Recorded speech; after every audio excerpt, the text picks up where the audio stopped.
Hello and welcome to Tribe Topper. In this video session, you are going to understand how to describe waves. So in order to describe waves, we need to go through these terms. So the first one is wavelength. Wavelength, we always denote it as lambda.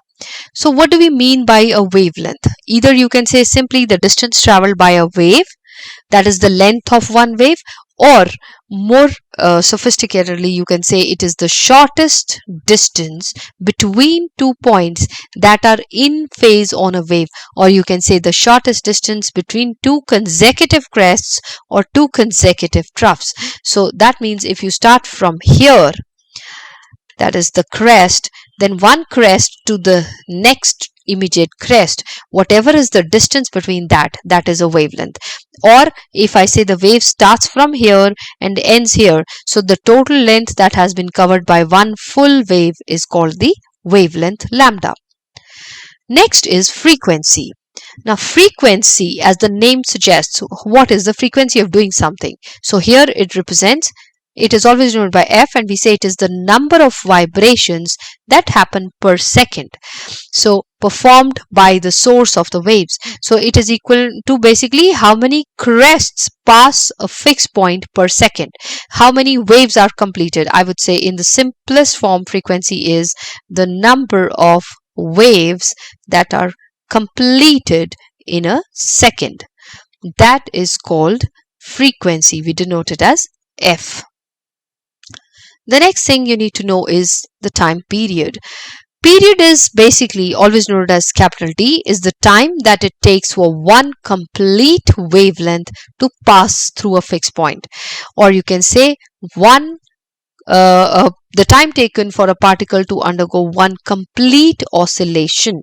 So the time taken by the wave from this point to this point, because it starts from here, goes to the maximum, drops down to 0, goes to the maximum in the opposite direction and drops down to 0. That's one full wave. So whatever time it has taken from this point to this point is called the time period. So time to complete one oscillation. And since if it is more time taken to complete one oscillation, there will be lesser number of waves happening. So if the time period is shorter, the number of waves would increase. So frequency and time period are inversely related. So we simply say F is equal to 1 over T. This is the relationship between frequency and the period of a wave. And it is a very, very important relation which is often used. Another very, very important term is the amplitude. If we talk in oscillation, we say the maximum displacement of a wave from its rest position, that how far you stretch it from its mean position, that is amplitude. When you're talking of a wave here, in terms of the wave, it's simply the height of the wave. So this is amplitude from the equilibrium line to the crest, or from the equilibrium line to the trough. So this both of them, they denote the amplitude. So using all these terms, let's derive the wave equation. So we say if v is the velocity of a wave, then how can we find the velocity of a wave? From our knowledge of mechanics, we know the velocity. What is the formula for velocity? It is simply the displacement over time. Now, if I say my time is not just any time, but the time I'm talking of is exactly the time period t, then what is the displacement made in that time? When time period is the time to complete one wave, then the displacement that happened in that one time period is exactly the wavelength. So then displacement would be equal to the lambda. Therefore, you get the relation V is equal to lambda over T. But 1 over T is equal to F. We just did that. 1 over T is equal to F.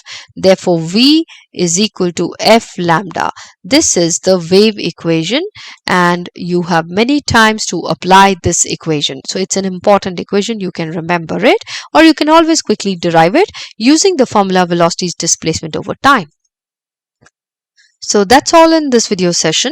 In your next video session, you are going to learn about the electromagnetic waves. Thank you for watching.